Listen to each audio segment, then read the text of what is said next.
আরে বেটা চাঁদাবাজি করে তুই খাইতে হয়, ভিক্ষা করে খা, আমরা ভিক্ষা তুলে সবাই টাকা দেবো। শুধু কাঁচা বাজার এদিকে যদি আসেন, মানুষ যদি ধরে আপনারা পিঠা পুলিশের হাতে তুলে দেয়, আমাদের কিছু করার নাই। হ্যালো, আসসালামু আলাইকুম। শুনতে পাচ্ছেন আপনি? শুনেন, আপনি হচ্ছে ওই ইজারা তুলবেন বাজার থেকে, বাজারের বাইরে চাঁদা তুলতে আসবেন না কালকে থেকে, বুঝছেন? বাজারের বাইরে কোনো চাঁদা তুলতে আসবেন না, কোনো চাঁদাবাজি চলবে না দেবিদ্দার। আপনি শুধুমাত্র বাজারের ইজারা নিছেন, বাজারটা হচ্ছে শুধুমাত্র কাঁচা বাজার। শুধু কাঁচা বাজার এদিকে যদি আসেন, মানুষ যদি ধরে আপনারা পিঠা পুলিশের হাতে তুলে দেয়, আমাদের কিছু করার নাই, কারণ চাঁদাবাজরা সবাই ধরে পিটাবে, বুঝছেন? হ্যাঁ, হ্যালো, আমি আপনারা কইতেছি কোনো টাকা আপনি বাজারের শুধুমাত্র ইজারা নিছেন, আপনি ফুটপাত, আপনি কারে কারে কইতো বাজারের লোককে আপনি চাঁদা তুলতে আসেন প্রত্যেকদিন, আবার বাজারের লোককে বলবো কেন? চাঁদা তো আপনি উঠান।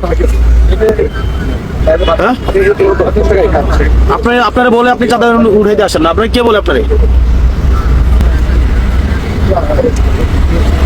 কোন ডিলার? সুদন ডিলার হচ্ছে না, চাঁদা তুলতে আপনারা পাঠিয়ে দেন, আপনি চাঁদা তুলেন। আমি যদি আপনারা বলি এবার খুন করে পরে আপনি খুন করবেন? আপনারা যদি বলি যে কালকে খুন করে আসেন একবার থেকে, আপনি খুন করবেন?